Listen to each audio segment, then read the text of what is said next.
יוסף מחיפה 3. aitäh. Jossef Haifa 3. Me näeme, et me töötame ja näeme vaeva kogu aeg ja pingutame suure igatsusega ja kõik, mida me teeme, tuleneb usujõust.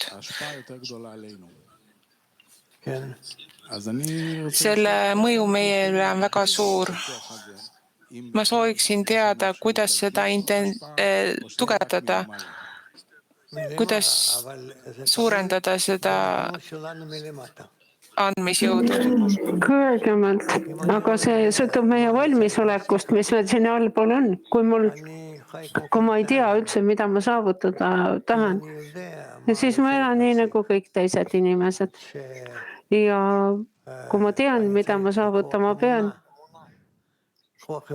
et mul on vaja usujõudu. Usujõud, see on looja tunnetus. Siis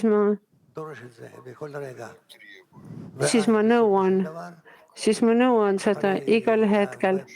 Ja siis lõpuks peale paljusid tegevusi looja ilmutab.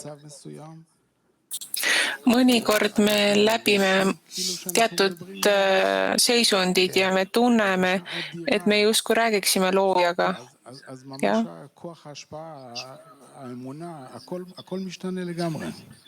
See on hämmastav tunne, imeline tunne, et peale andmist kõik muutub.